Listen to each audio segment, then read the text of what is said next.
Hi everyone and welcome back to my channel. If you're new here, I'm Abby and this is my YouTube channel Abby Ever After, where I share all things Disney that I do, as well as just a few general vlogs or sort of short day trips that I do as well, like this one today. So today, me and Aaron, who is my fiance if you don't know, are heading to the Mundo Pixar Experience in London. We kind of got these tickets for Christmas, so we're really excited to be going. We're going to sort of make a whole day of it because we put the day off work. So we're going to go have breakfast at one of the lounges that is nearby the experience because we're doing the lounge passport, so more on that later. And that's sort of like brunch. Then we are going to go do the Pixar experience, and then on the way home we are going to stop at Costco as well. So sort of a fun little day that I thought I would take you along. But before we get into it, I thought I would quickly do an outfit of the day. This is my outfit of the day. I have on this blue and white stripy like top jumper hybrid thing that I had for quite a while. I got it in at TK Maxx. I then have on my trusty blue jeans, which are from M&S. I wear these all the time. And then I have this really cute slim bag, which was kind of gifted to me by the team at Orbit Key. And this is just like a little hint Toy Story, because when I think of Pixar, I always think of Toy Story first. And that's sort of why I've gone for this colour, because it reminds me of Andy's bedroom's wallpaper. And then I also have this adorable little Lotso, which I kindly won in a giveaway from Chloe Hudders. I do also have packed in here my ears from Infinity Ears, which if you watch my Disney World vlogs, I had a pair of like 3D printed Toy Story ears. So I will be wearing those when we get there, but because we're doing a few bits first, I'm not wearing them quite yet. But I will be driving to Wembley, so I'll hand you over to Aaron in the car, who I'm sure will film some B-roll for you all.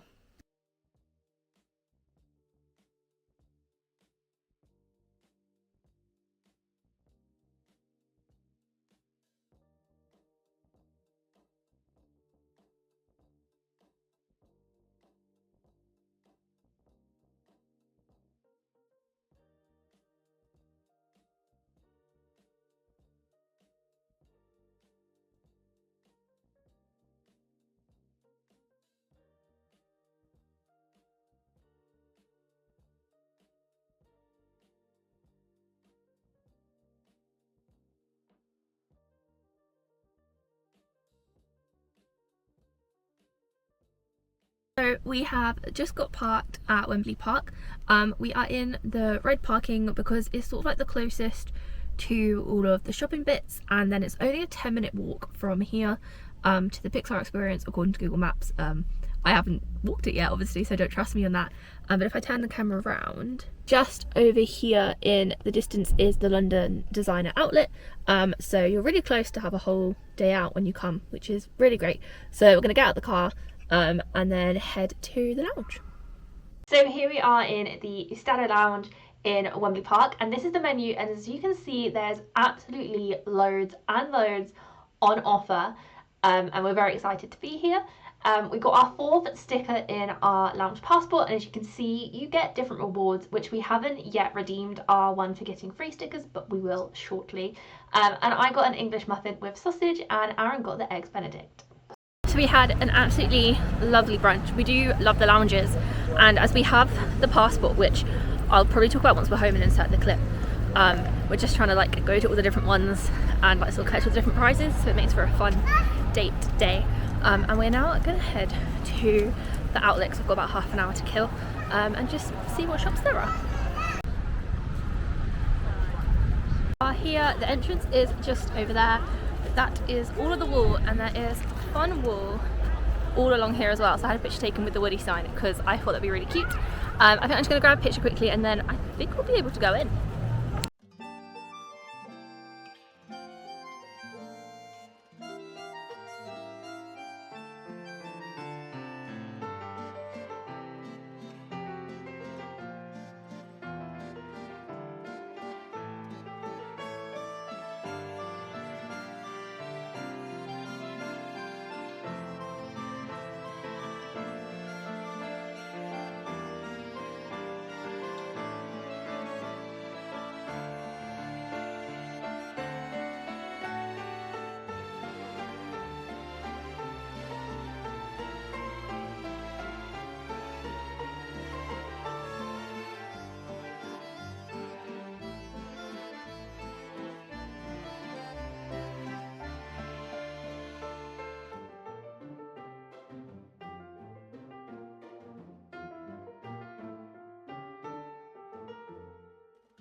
We have just come out and it was really great. I tried to grab as many clips as I could, but I don't think I was great. So between this and Instagram, you should have everything. I also bought a little keyring in the shop that will set you back £19, 95p, but it was really cute. And yeah, I think we are just going to head back to the M&S outlet shop, as there was a few bits that I think Aaron had his eye on and I had my eye on. So we'll go back and grab those because we don't want to carry them around with us. And then we'll be heading home. So we are now obviously home. I'm sat in, I guess, my office, although it sort of is now just a Disney room because I have a new job and I'm going to do a bit of a life update video soon. So I'll go more into that in that. But I won't be working from home anymore. So this room isn't my office anymore. It is just the Disney room / guest room, which is sort of exciting because it now feels like it's properly dedicated to all my content, and maybe I'll be creating more long form content over here on YouTube as well, which I'm quite excited about. But I thought I'd just give a little debrief of our trip. Obviously we went to Costco on the way home, like I said. It was quite packed, so I didn't really want to vlog in there. But we just grabbed some usual bits that we normally get, and I also got some flowers for the garden, which I'm really excited about because I wanted to get some and they're a really good deal there, and I got loads of compost. It was like 80 litres for something like £6.99, which is a bit mad. So we picked all that up and we are now home. I am pretty tired. It's been quite a long day and I did all the driving. And motorway driving in London, it's not for the faint-hearted, is it? My horn definitely had a good lot of use today with people. But yes, so we are back and I thought I'd give a little debrief of our trip, and I think there are a few bits that I mentioned I'll talk about when we got home, which I will do now. So we absolutely loved the experience, and I think it's really important to set, I know I took quite a few clips, but I think it's really important to sort of set the scene that it is an experience. It's not a meet and greet, it's not seeing fun clips of the movies as you're going around. It is very much sort of almost like movie sets. Like if the films were real, this would be their movie sets type of setting. And I think there were quite a few people in front of us who sort of had very young children, like toddler age, and I'm not necessarily sure it was maybe, I don't want to say age appropriate, that's not quite the right word, but I'm not sure if they enjoyed the experience enough. And I think some of it is maybe about the expectations set, because we had quite a lot of other characters there waiting to meet you, and then they sort of couldn't understand why it was just like a photo and move on. I think they wanted to sort of play with the characters, I guess the right word, which is totally understandable for that age of child. So I think if you're thinking about going, I think setting an expectation with your children of what it will be, and also maybe considering their age and how much they're able to understand that, because I think that I witnessed a lot of very young children getting quite upset about it. So this isn't me saying I'm upset that they were upset. I actually think some people maybe just be aware that it is an experience, and it's not like a film, and it's not like going to the parks and meeting the characters in that way.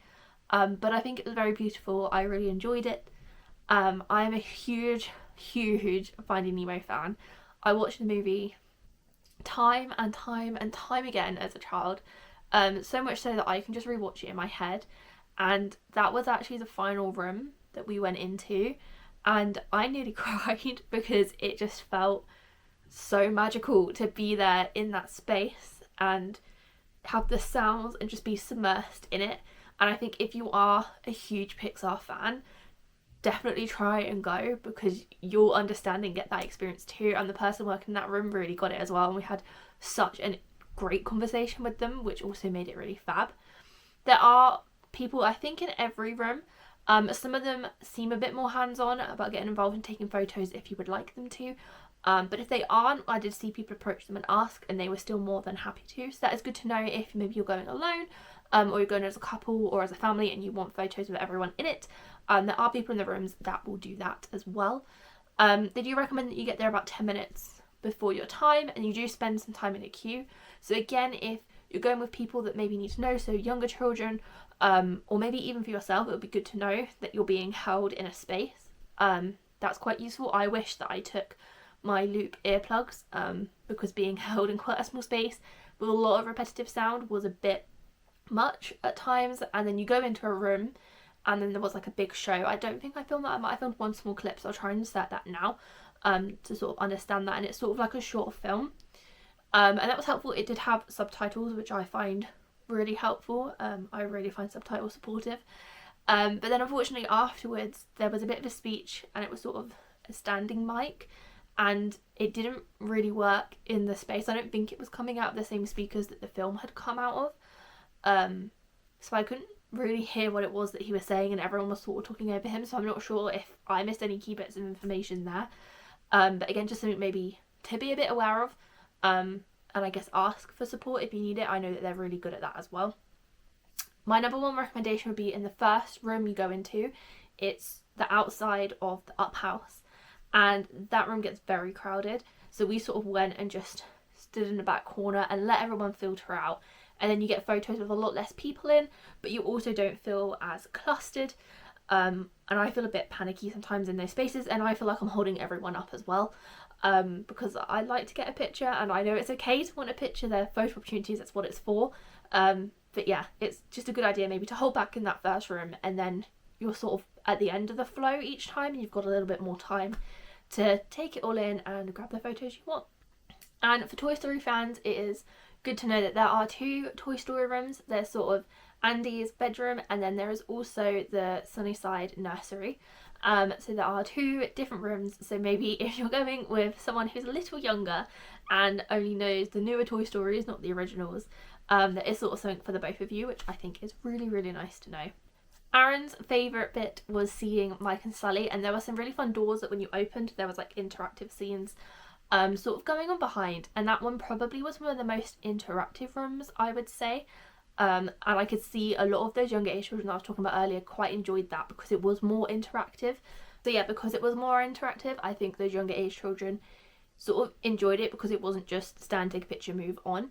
So maybe if you have booked with like younger children, it might be fun to try and think about what are some things that you could theme based on the characters they're going to see, just to sort of help them feel immersed in it as well, because I guess it's hard at that age, isn't it? Some other key bits to note is that once you've gone in, there aren't any toilets until you get out, and you're also not allowed to take any food or drink in as well.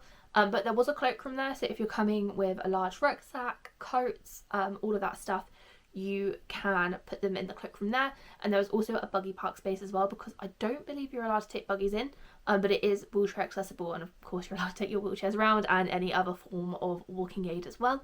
And I believe they did also have like audio descriptions. There were QR codes and braille before you went into each like set, and then you would be able to scan that to get the audio description, which I thought was really lovely. And at least it was in braille, because at first I was like, a QR code might not work on its own, but I think it was there, and I guess as well the staff would help you find that if you needed to. Now at the end there is a gift shop, and like any of these experiences, it's gift shop prices. There were quite a few things that we liked, but we didn't buy because we do have Disneyland Paris in a couple of months, and we are also saving for our wedding and honeymoon, but I did treat myself to one little thing. So I got this little Luxar Junio ball, which is really adorable. It's a little bag charm, which I am loving at the moment, and I just thought it's really sweet. It is squishy, but you also get a little sticker on it, and we scrapbook, so this sort of felt like a 2-in-1 souvenir, I guess. But this was £19.95, which I think I said in the vlog, but that is what that looks like. And I think a few people were saying there were similar ones of some of the other things in the shop. So this is labelled Mundo Pixar, so I don't think you'd be able to find this specifically elsewhere, but other items that were in the gift shop I think are available on Amazon.